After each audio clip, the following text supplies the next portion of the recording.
Vamos a empezar con Apocalipsis 7 esta noche.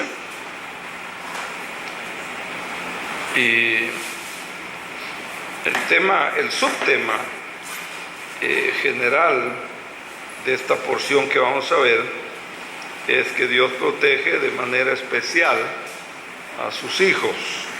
Que Dios protege de manera especial a sus hijos. Y vamos a ver Apocalipsis 7, versículos del 1 al 8. ¿Recuerdan ustedes cuántas fueron las tribus, así le llama la Biblia, del pueblo de Israel? 12. Observe al leer este pasaje y voy a hacerles una pregunta en el desarrollo del estudio. Muy bien, leamos 7 del 1 al 8.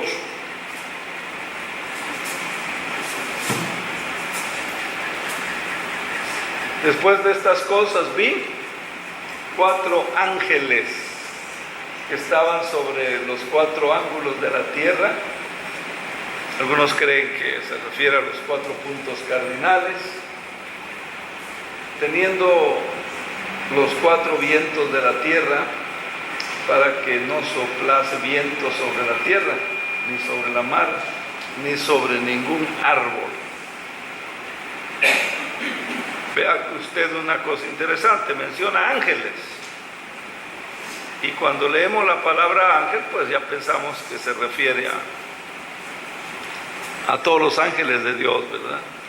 Pero observe lo que pasó. Estaban sobre los 4 ángulos de la tierra. ¿Qué hacían?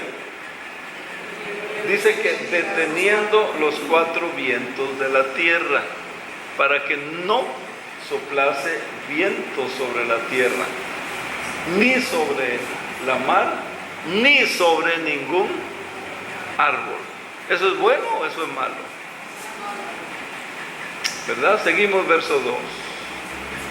Vi otro ángel que subía del nacimiento del sol teniendo el sello del Dios vivo y clamó con gran voz a los 4 ángeles. Clamó con gran voz a los 4 ángeles, aquellos que acabamos de leer en el versículo 1, a los cuales era dado hacer daño a la tierra y al mar. ¿Ya vio? ¿Ya se fijó? Aquí en el versículo 2 nos está diciendo aquellos ángeles, ¿verdad que no les había caído el 20? Entonces, palabra ángel, ¿eran ángeles buenos o eran ángeles malos? Es muy importante observar, ¿verdad? Verso 3, diciendo, no hagáis daño. Este ángel que vuelve a aparecer en el 2 les dijo a los 4, no hagáis daño a la tierra, ni al mar, ni a los árboles, hasta que señalemos a los siervos de nuestro Dios en sus frentes. Hasta que señalemos a los siervos de Dios en sus frentes. De ahí el tema de esta noche, que les dije que era Dios protege de manera especial a su pueblo. Dios protege de manera especial a sus hijos. Ahora, en el pasado y también en estos tiempos apocalípticos que estamos estudiando. Y oí el número de los señalados. 144,000 señalados de todas las tribus. Ahora note aquí. Aquí dice de todas las tribus del pueblo de Israel. 5. Y de la tribu de Judá, 12,000. De Rubén, 12,000. De la tribu de Gad, 12,000 señalados. 6. De la tribu de Aser, 12,000. De la tribu de Neftalí, 12,000. De la tribu de Manasés, 12,000 señalados. 7. De Simeón, 12,000. De Leví, 12,000. De la tribu de Isaac, una versión rara que tiene el hermano ahí, Isaac, 12,000 señalados. Y de la tribu de Zabulón, 12, de la tribu de José, 12, De la tribu de Benjamín, 12. ¿Vamos bien? ¿Qué notaron? Dígale, voy a hacer una preguntita. ¿Qué notaron?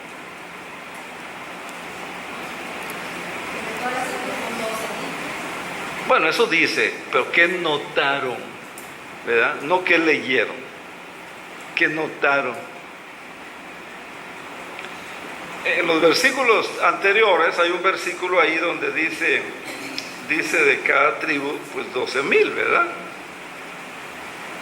Y yo les pregunté, ¿cuántas fueron las tribus de Israel? Dicen ustedes 2. La Biblia aquí dice que 2. Ahora, en la lectura de esos supuestos 12 que leyeron, que notaron, que vieron. No, eso dice, no, porque observaron, ¿verdad? No que leyeron, ¿verdad? No que leyeron, que notaron, que les llamó la atención. ¿Mande? ¿No? Bueno, sigan pensando, y vamos a empezar con el estudio. Sigan pensando. Este ejercicio, hermanos, miren, este ejercicio, déjenme hacer un paréntesis. Este ejercicio que estamos haciendo es un ejercicio muy importante. Muy importante. Porque cuando usted lea la Biblia en su casa, o donde la lea, cuando usted estudie, usted tiene que estar usted tiene que ver detalles que las palabras no las dicen. Usted tiene que ver si hay una contradicción. Por ejemplo, fíjese, el primer versículo, les dije yo, noten, ángeles. Mucha gente se va como dicen los jóvenes, se van con la finta. Ángeles, cuando hablamos de ángeles piensan en el ángel guardián de cada quien, ¿verdad? Piensan que son los ángeles, los siervos de Dios, los servidores de Dios. Porque la Biblia habla que los ángeles son espíritus administradores al servicio ¿de quién? ¿Al servicio de quién? Dígalo fuerte. Dígalo fuerte, hermana Alma. Eso dice la Biblia. Los ángeles son espíritus administradores al servicio de los herederos de salvación. Son sus siervos los ángeles. Pero aquí hay una cosa interesante. Ángeles, y pues detienen el viento aquí, detienen el viento en el mar, detienen el viento para la vegetación. Entonces yo les dije, ¿eso es bueno o malo? Malo, ¿verdad? Ya en el siguiente versículo nos aclara. Aparece otro ángel y le dice, se esperan. Y allá vieron algo, ¿verdad? Y así tenemos, hermanos, este ejercicio es necesario, porque cuando ustedes lean en su casa, ya van a tener esa práctica de poder observar. Entonces nos quedamos, ¿cuántas tribus? 12. Cambio la pregunta, o la hago de esta forma. En la lectura leímos, ¿cuántas tribus?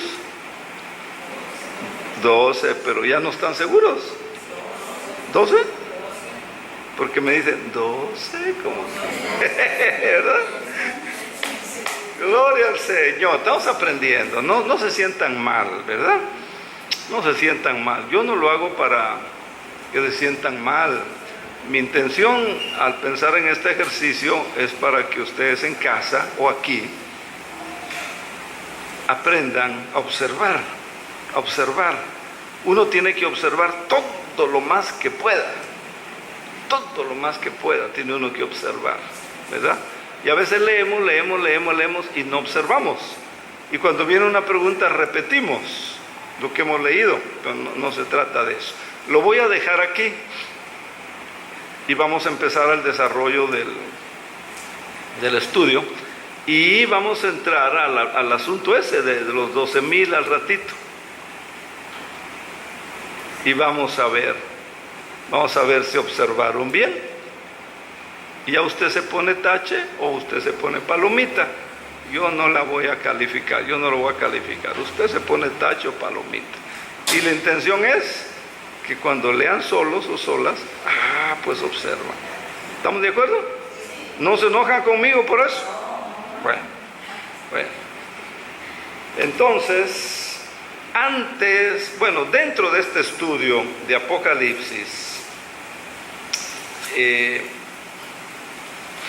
quiero hacer una nota bien importante, y es la siguiente. Cuando estamos, porque ahora estamos estudiando el libro de Apocalipsis, tenemos que cuidar, cuando estudiamos el libro de Apocalipsis, tenemos que cuidar de no perdernos en los detalles. ¿Por qué?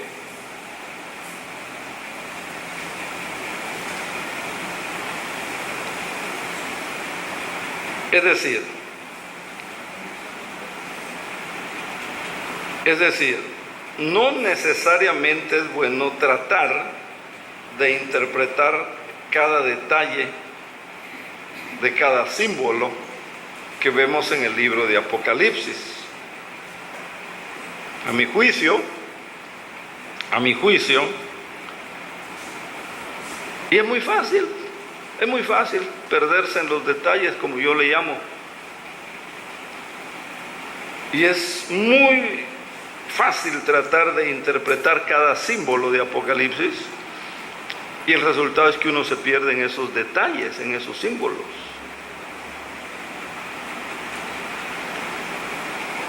Y hay cantidad de libros de Apocalipsis. Hace varios años yo tenía 21 comentarios diferentes de Apocalipsis, 21, cada uno diferente. Y cada comentario, el autor se perdió en los detalles.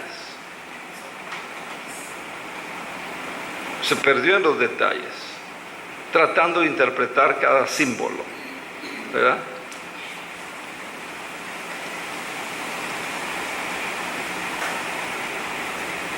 Ahora, yo quiero recordarles esta noche,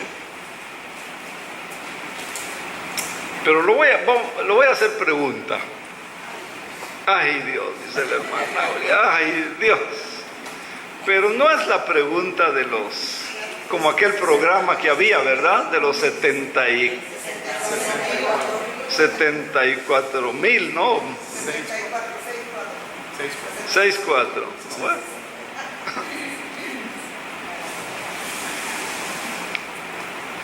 Esta es la pregunta.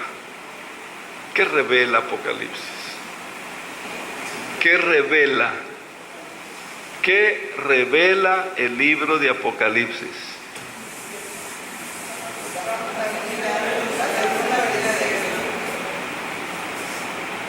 Qué bueno que dije, vamos a hacer una nota, porque esto es importantísimo.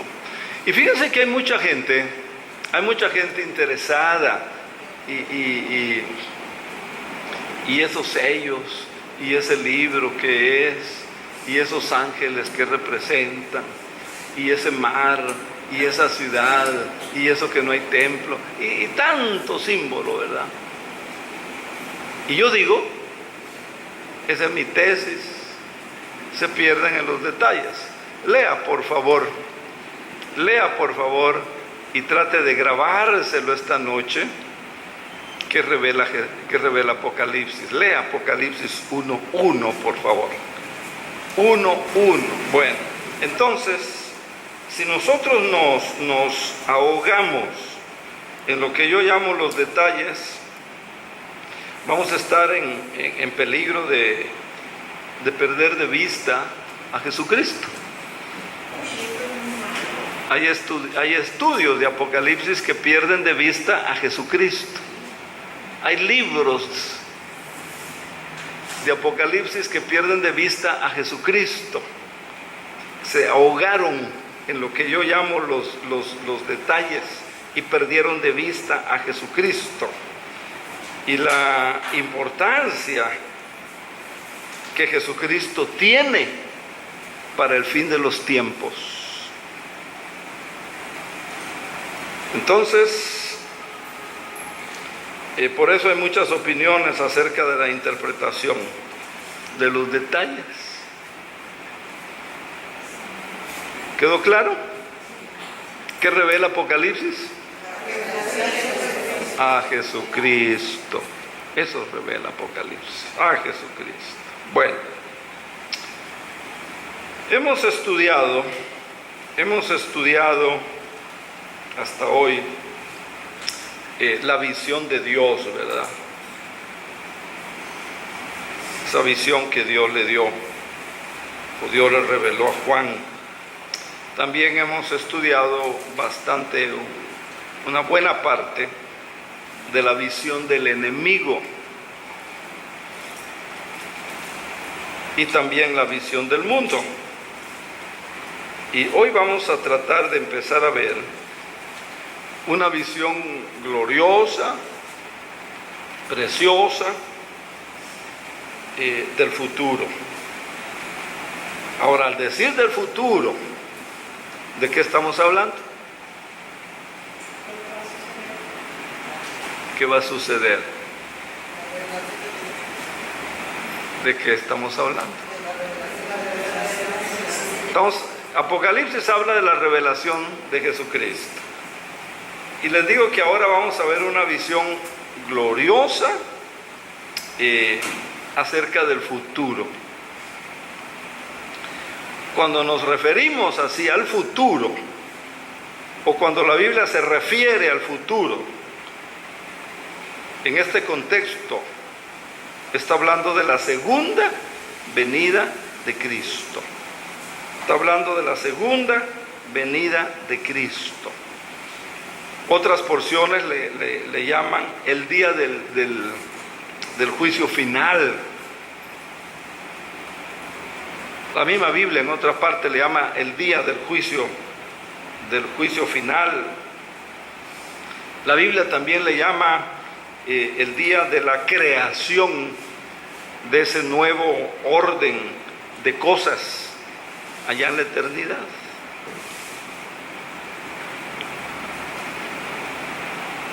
Ahora, vamos a ir a 1:7 de Apocalipsis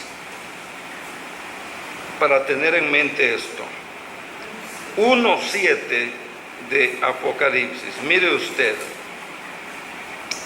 Dice, he aquí que viene en las nubes. ¿Quién?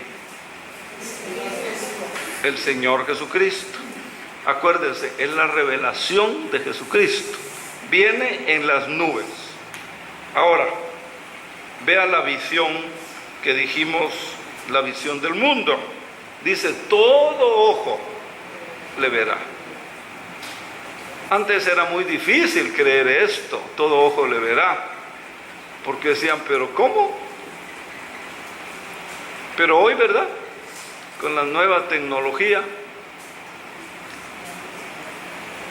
¿verdad? Usted ve en la tele que dice, en vivo, dice, lo que está pasando al otro lado del mundo, ¿verdad? Todo ojo le verá. Pero note, y los que lo traspasaron de todos los linajes de la tierra, se lamentarán por causa de él. Se lamentarán por causa de él. Vean ustedes lo que llamamos la visión del mundo. La visión del mundo. Los que lo traspasaron. ¿A qué se refiere? Por ejemplo, viene la profecía. Van a nacer, nadie cree. Ningún hotelito, ningún lugar hubo, ¿verdad?, para que él naciera. No creyeron en su mensaje. A los suyos vino y los suyos no lo recibieron. Y empieza rechazo y finalmente lo traspasan, le llama aquí la Biblia, allá en la crucifixión, ¿verdad? Dice que los traspasaron. en la segunda venida van a ser personas. ¿Cómo ven estas personas aquí? ¿Cómo ve al mundo usted aquí en 1:7? ¿Cómo lo ve?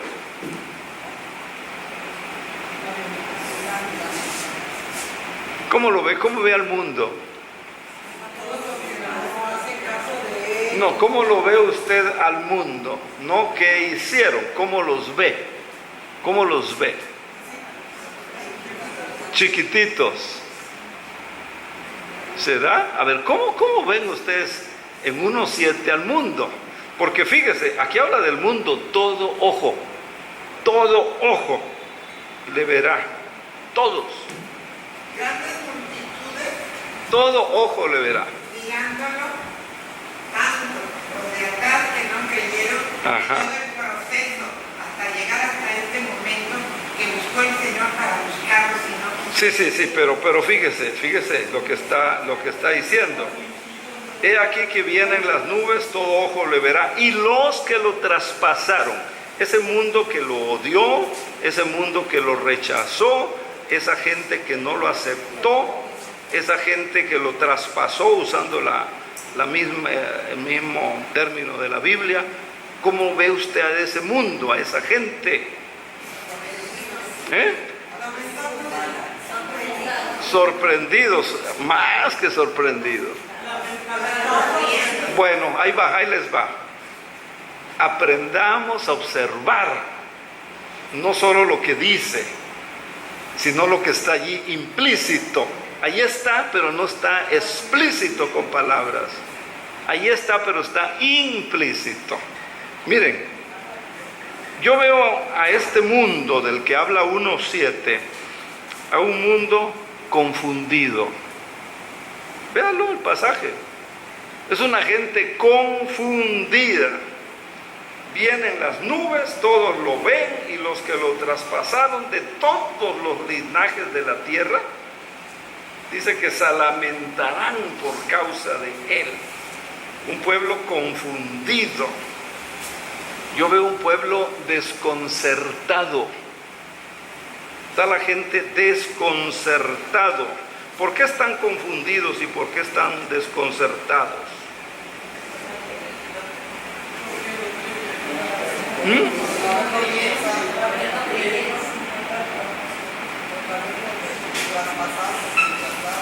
¿Será?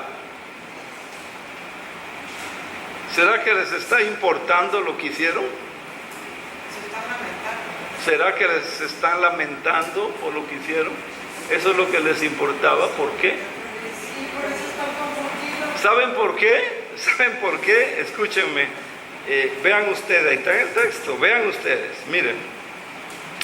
Están confundidos, están desconcertados, porque en ese momento ellos se dan cuenta de su repentino cambio de suerte en el sentido de destino. Ellos se dan cuenta de su repentino cambio de suerte, de su repentino cambio de destino.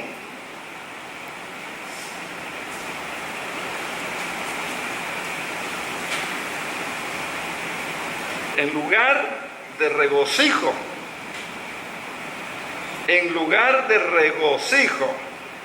¿qué hay? En lugar de regocijo, está diciendo el versículo, se lamentan.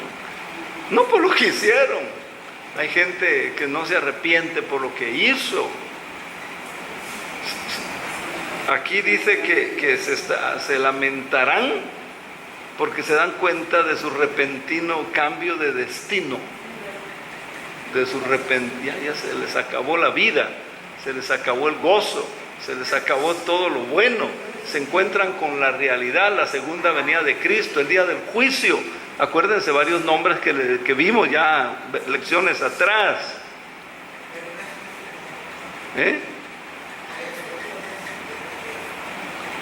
Eso es lo que pasa con la gente que lo rechazó, no creyó. Al ladrón que no se quiso arrepentir no le importaba, no, sálvate a ti, a nosotros, dice. Vean la diferencia. El otro dice, no, merecemos estar aquí.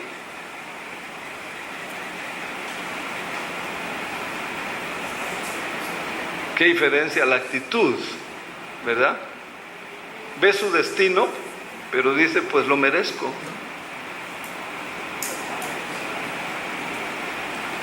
Otra observación.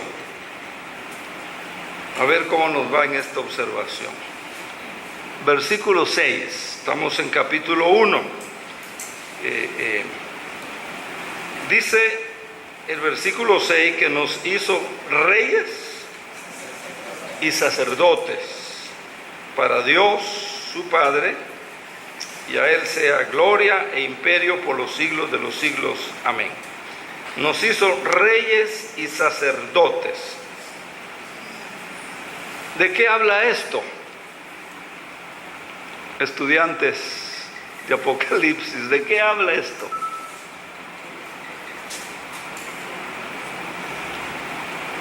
¿Hay alguien aquí? Perdón. ¿De qué habla?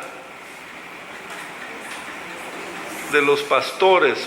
¿Creen ustedes que aquí nada más se habla exclusivamente de los pastores, líderes de todas las iglesias? ¿Usted cree que a eso se refiere? A ver, uno por uno, no nos oímos.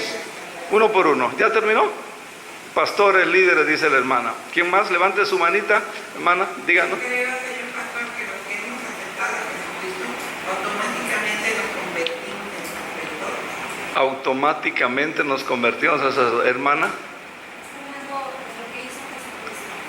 Está hablando de lo que hizo Jesucristo. ¿Otra opinión por ahí? Hermana. Está hablando de todo su pueblo. Muy bien. Nos hizo reyes y sacerdotes. Pero es un ejercicio que si ustedes lo analizan puede ayudarles mucho. Mucho.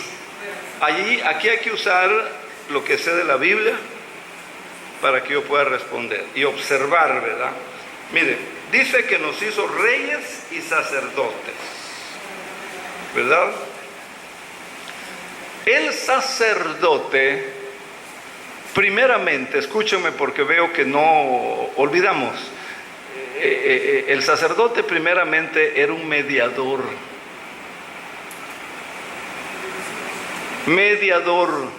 entre Dios y su pueblo. El sacerdote, acuérdense ustedes, se purificaba, había una ceremonia, había un rito, si ustedes quieren llamarlo así, se preparaba espiritualmente, entraba, ofrecía un sacrificio, ¿verdad?, por el pueblo. Era un mediador entre Dios y el pueblo de Israel. Era un mediador, un sacerdote. La iglesia,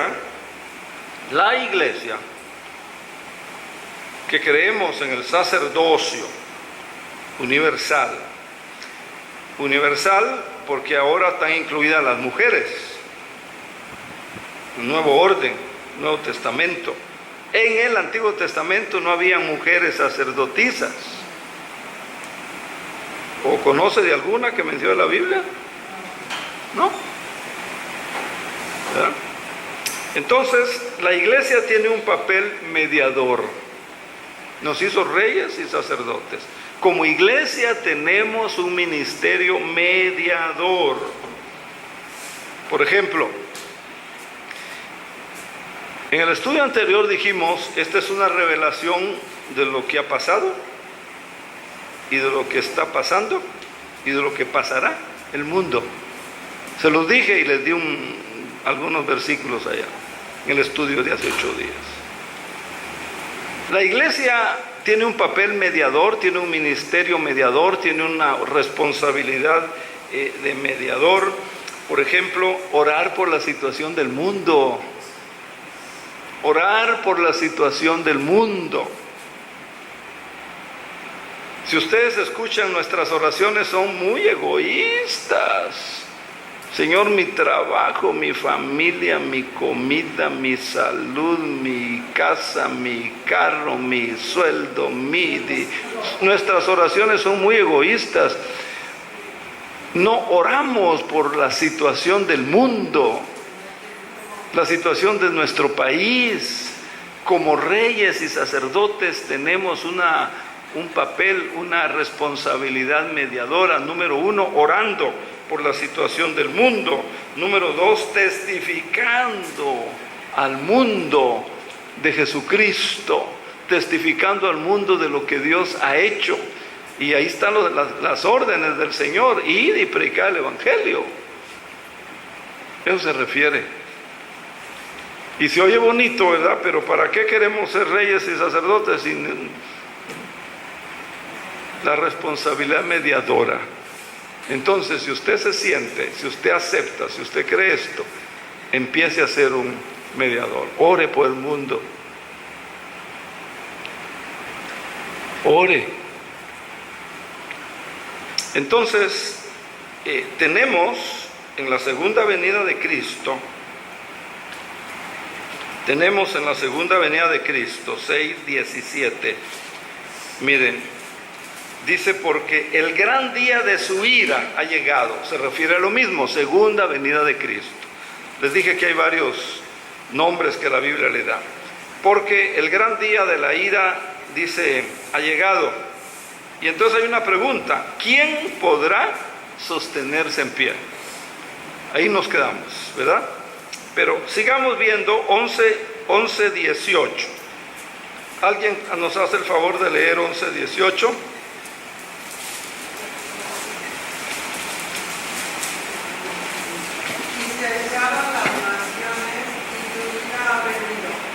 Y el tiempo de juzgar a los muertos y de dar el galardón a sus siervos los profetas, a los santos y a los que temen tu nombre, a los pequeños y a los grandes, y de destruir a los que destruyen la tierra.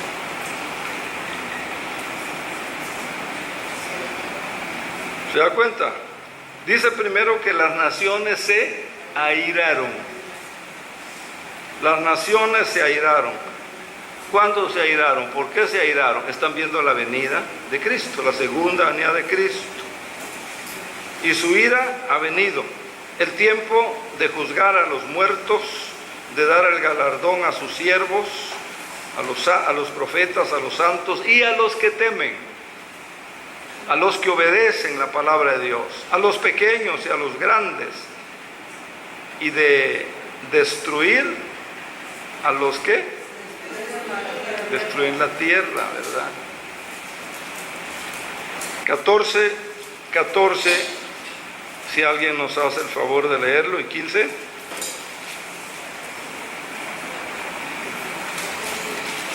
¿14 y 15?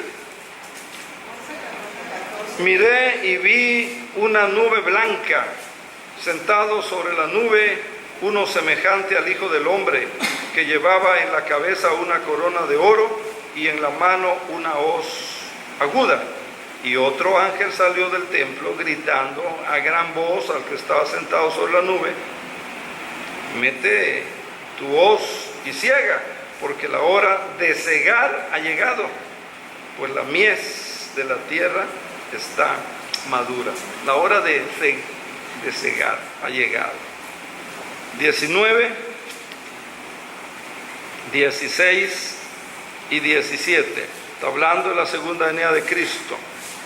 19, 16 y 17. ¿Alguien quiere leerlo? ¿Nadie? Y en su vestidura y en su muslo tiene escrito este nombre: Rey de Reyes y Señor de Señores.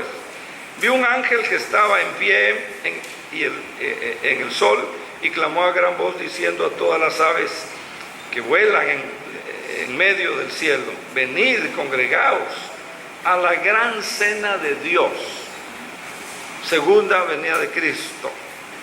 Y mire usted, sigue diciendo más adelante, dice: para que comáis carnes de reyes, capitanes, etcétera. Vi bestias, vi reyes, etcétera. Entonces, hermanos, ahí está. Ahora, en el capítulo 7 de Apocalipsis, vamos a caminar un poquito por lo menos. Capítulo 7 de Apocalipsis es un paréntesis entre el sexto sello, 6:12, donde nos quedamos. Es un paréntesis entre el sexto sello y el séptimo sello del 8:1. En 8:1 dice que cuando abrió el séptimo sello, silencio, ¿verdad? Es un paréntesis, 7 es un paréntesis entre el sexto sello y el séptimo sello. Hay un paréntesis que se abre, capítulo 7 de Apocalipsis. ¿Cuál es el propósito de esto? Su propósito es el de confortar a los hermanos en ese tiempo de pruebas, y muestra cuál será la suerte final, cuál será el destino final de los creyentes mientras suceden todas estas calamidades que describen los sellos, como lo empezamos a ver hace 8 días, el capítulo 6. Muestra también, capítulo 7, cuál es el destino final, ¿verdad? ¿Cuál es la suerte final? Hablando de destino, no de azar, hablando de destino. ¿Cuál es la suerte final? ¿Cuál es el destino final de los creyentes mientras suceden estas cosas descritas por los sellos?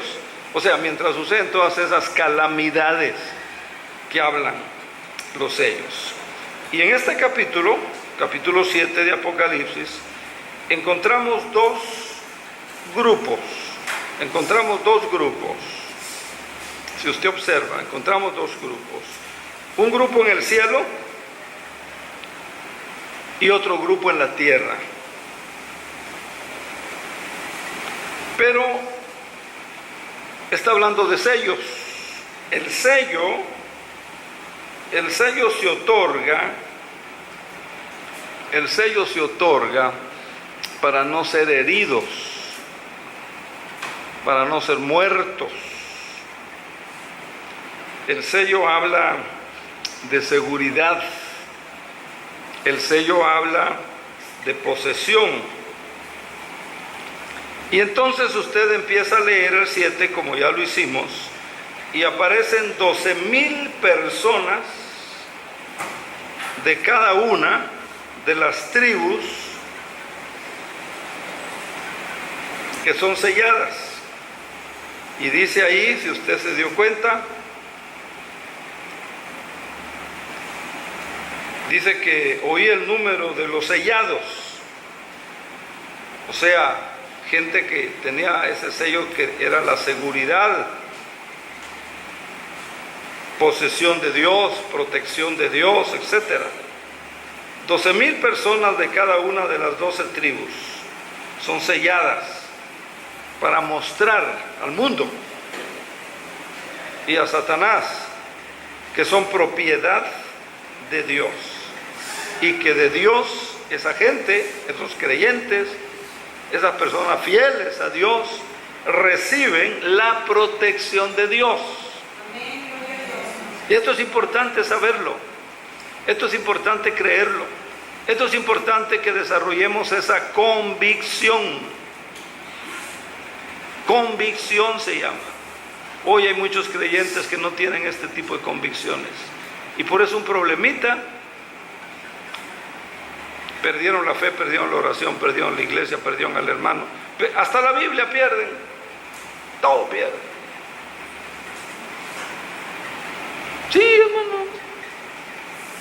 Ahora, hoy,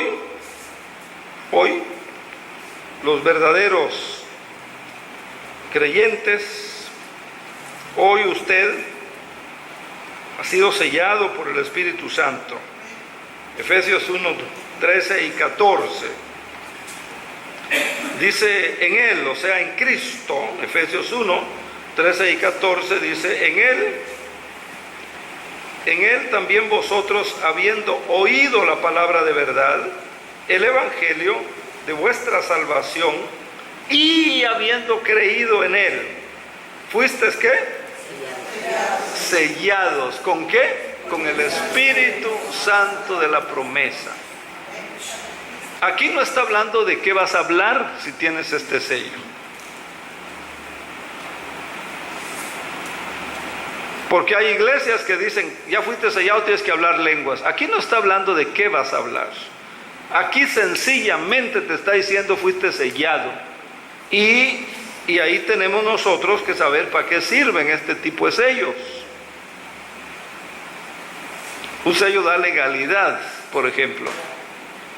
Si usted tiene la escritura en su casa y no está sellada por la notaría o por Coret,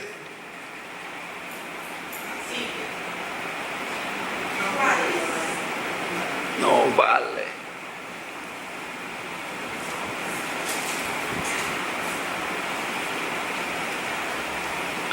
Versículo 14. Entonces dice que son las arras de nuestra herencia hasta la redención de la posición adquirida para alabanza de su gloria. Somos para alabanza de la gloria del Señor. Entonces hoy el pueblo del Señor ha sido sellado con el Espíritu Santo. No meta lenguas aquí porque no está hablando de que al ser sellado vas a hablar lenguas, no está hablando de eso. Y es otra cosa bien importante que debemos de ir aprendiendo, porque por eso vienen esas malas interpretaciones. Ahora, vemos en el capítulo 7, pues, regresamos a Apocalipsis, un pueblo escogido por Dios. ¿Sí? Escogido por Dios. Vemos un pueblo seleccionado por Dios. Y aquí viene la doctrina, ¿verdad?, de la predestinación. Seleccionado por Dios. Vemos un pueblo,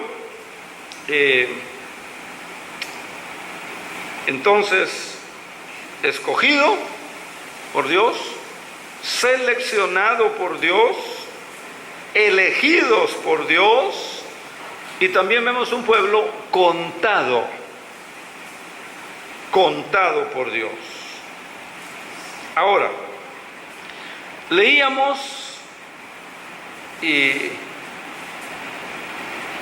de cada una de las tribus, leíamos, dice de la tribu de Judá, 12,000 sellados, propiedad de Dios, protegidos por Dios. De la tribu de Rubén, 12,000. De la tribu de Gad, 12,000.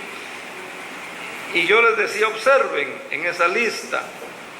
Entonces hago la pregunta en relación a, ¿falta alguna tribu aquí?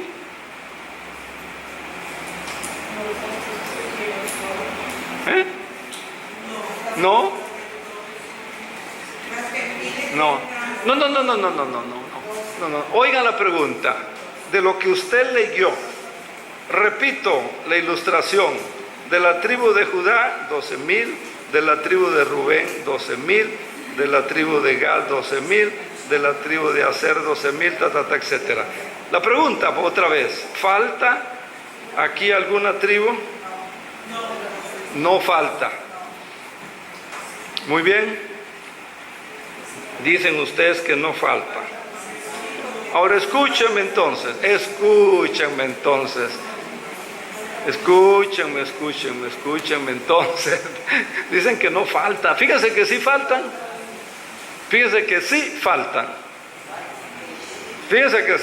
Miren, no sé por qué faltan.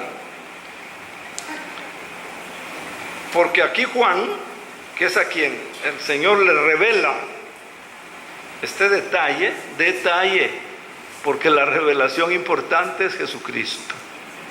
No se pierdan en los detalles, no se apantanen en los detalles, no se ahoguen en los detalles.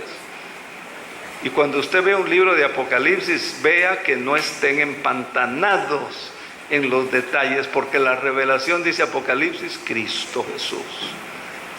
Entonces, si faltan, Juan no explica por qué. Y yo pienso que no lo explica porque la historia es conocida. Porque la historia es conocida. O sea, si usted ya sabe algo, ya está convencido de eso, ¿para qué se lo voy a explicar yo? Ya lo sabe.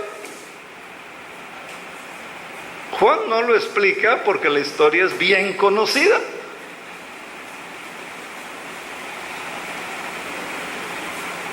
Entonces, número uno, sí faltan. No están las 12. ¿Por qué faltan? Ahorita se los voy a decir. Nada más les dije porque la historia es conocida. ¿Cuáles faltan? Faltan 2. La primera que falta, la tribu de Dan. La tribu de Dan. Y Dan, fíjense que Dan, la tribu de Dan, no pudo o no quiso posesionarse de su herencia en la tierra prometida. Ellos no pudieron o no quisieron. Yo creo que no quisieron, porque si tienes a Dios y si Dios te dio la orden y Dios te dio los recursos, sí se puede. Sí se puede. Pero esta tribu de Dan no pudo o no quiso posesionarse de la tierra prometida. Y los filisteos, el pueblo enemigo por siempre del pueblo de Dios, terminaron imponiéndose sobre ellos. Y la mayor parte de la tribu tuvo que buscar otra tierra hacia el norte de Palestina. En el libro de Josué, en el capítulo 19 de Josué y el versículo 47, pero les faltó territorio a los hijos ¿de quién? De Dan, la tribu de Dan. Por eso subieron los hijos de Dan a atacar a la Zen, la tomaron y la pasaron a filo de espada. Tomaron posesión de ella y la habitaron y la llamaron Dan por el nombre de su padre, o sea, el patriarca. Si usted lee Jueces, todo, no lo hago ahorita, muy largo el capítulo, Jueces, capítulo 18, ahí hay detalles de esta situación de la tribu de Dan. Además, esta tribu fue una tribu que se entregó a la idolatría,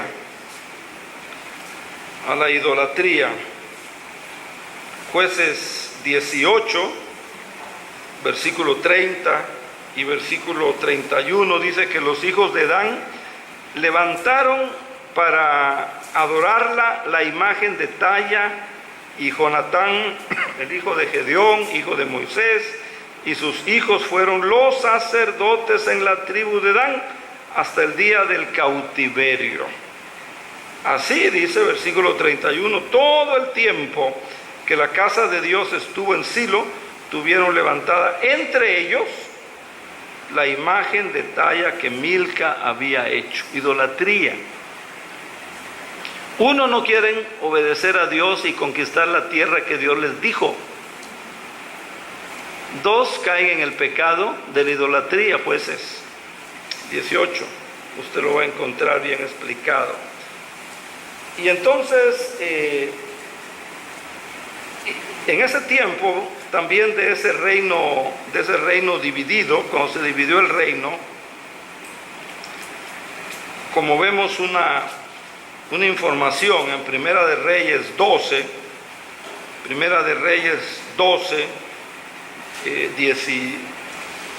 12 12, déjeme ver, 12:18 o 12:28.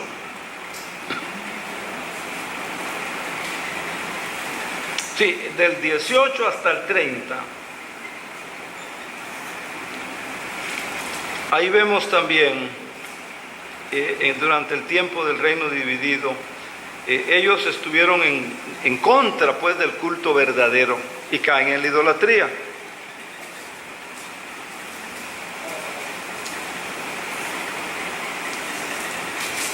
¿Lo ven? La otra tribu que falta en el capítulo 7 que estamos viendo, hermanos, es la tribu de Efraín. Efraín fue la tribu más distinguida, fue la tribu más numerosa en los tiempos, en aquellos tiempos.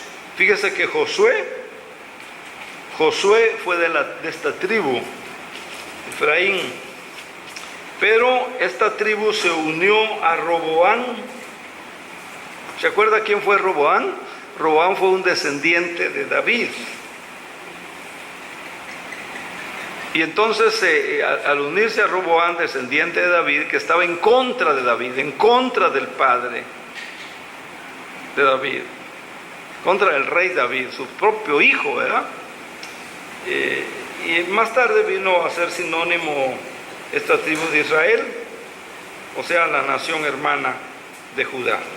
En el libro de Oseas, en el capítulo 4 de Oseas y en el versículo 17, Efraín es dado a ídolos. Efraín es dado a ídolos. ¿Y qué le dice Dios a su profeta Oseas?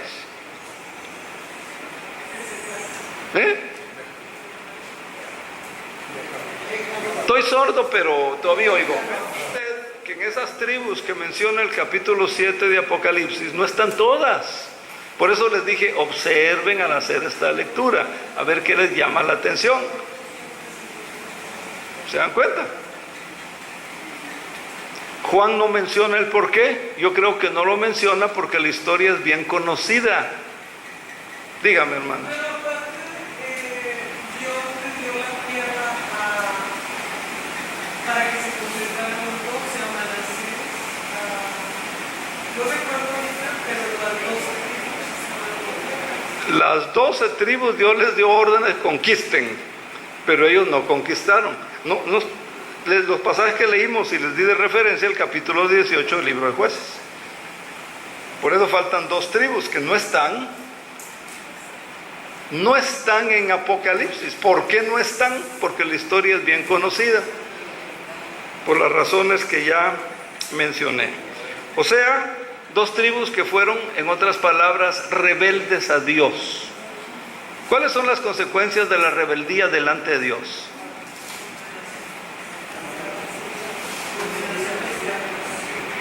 Es que cuesta decir eso, ¿verdad? Es que da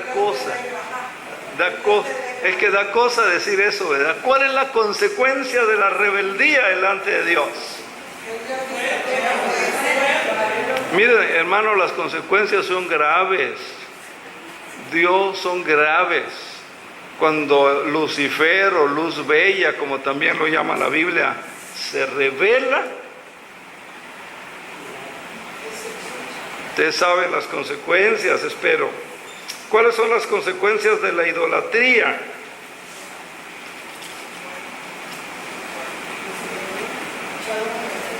La idolatría es pecado grave delante de Dios. Para terminar este segmento del capítulo 7, no pudimos avanzar más, pero creo que fue un ejercicio educativo bueno.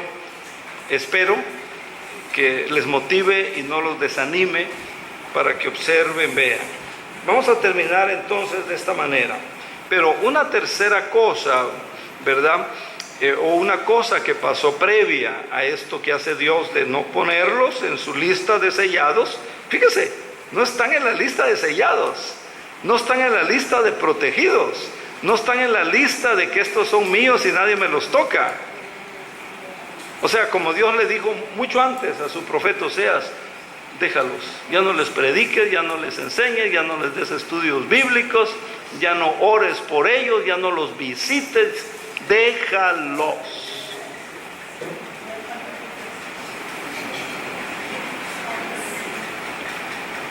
No se espante, sea fiel y Dios no la va a dejar. No se alarme, sea fiel, usted sabe. No se alarme, usted sea fiel al Señor, no se espante. Si se espanta es porque... Pero fíjese otra cosa que pasó como advertencia antes. Otra cosa que pasó antes como advertencia, antes que llegara a esto de Apocalipsis 7, que no están, y no están pues, y ya no van a estar pues. Fíjese que Dios se llevó cautivo al pueblo. Y en la cautividad tuvieron el chance, tuvieron la oportunidad de arrepentirse. Y muchos no se arrepintieron. Y lo vamos a ver como aún en Apocalipsis, vamos a ver algunos, aquí en Apocalipsis 7 y 8, vamos a ver cómo Dios, aún en esas situaciones difíciles, Dios habla de fuego, habla de granizo, como recordando aquello que ya es conocido, las plagas para que Egipto y el faraón dejara salir a su pueblo. Se van a repetir, lo vamos a ver más adelante. ¿Cuál es el propósito? El propósito no era destruir. Apocalipsis no era destruir. Cuando todas las aguas se van a convertir rojas en sangre, cuando el día más precioso se va a hacer negro, dice a mediodía. El propósito no es lastimar a la gente, es que se arrepienta la gente. Y lo vamos a ver, y lo dice Apocalipsis. Pero la gente no quiere arrepentirse. Y ese fue el propósito del cautiverio. Que la gente se arrepintiera, que la gente volviera a Dios. Entonces terminamos, hermanos, para que los varones tengan su clase. Oseas 8:11, Oseas 8:11, dice: porque multiplicó Efraín los altares para pecar, tuvo altares solo para pecar. Esta tribu que no se menciona en Apocalipsis, ¿qué hizo? ¿Qué multiplicó? Altares para pecar. Acuérdese lo que dice la Biblia, 9, Oseas 9, y vamos a ver versículos 16 y 17. Dice: Efraín fue herido, su raíz está seca, no dará más fruto.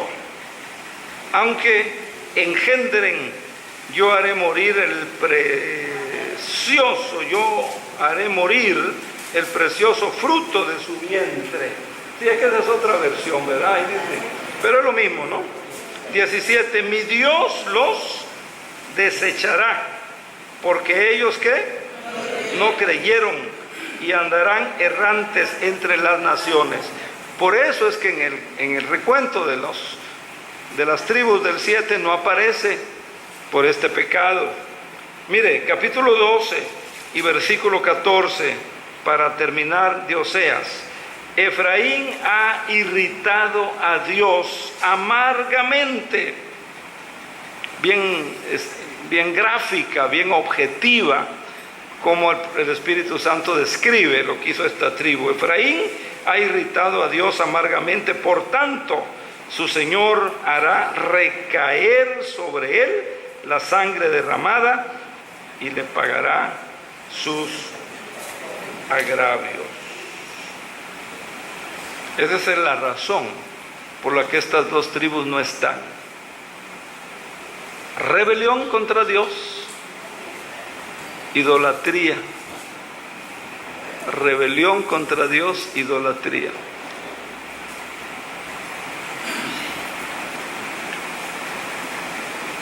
Este año el Señor nos mostró que debíamos de tener una unidad, y vimos, por ejemplo, buscar primeramente el reino de Dios y su justicia, lo que Dios dice, ¿verdad? Ahora estamos viendo la importancia de la obediencia a Dios, y hoy vivimos en un mundo, estamos hablando del mundo cristiano, yo creo, yo siento, yo pienso, a mí me parece, a mí me gustaría, y hacemos cosas que se nos ocurren, ¿verdad? Tenemos que buscar la base, la palabra del Señor. Entonces, hermanos, ¿cómo se sienten ahora? Acuérdese, los creyentes hoy son sellados, ya fuimos sellados por el Espíritu Santo. Eso significa protección de Dios. Eso significa cuidado de Dios. Eso significa propiedad de Dios. Juan 10 dice que estamos en la mano del Padre y nadie, dice, las puede arrebatar de la mano del Padre. O sea, usted está seguro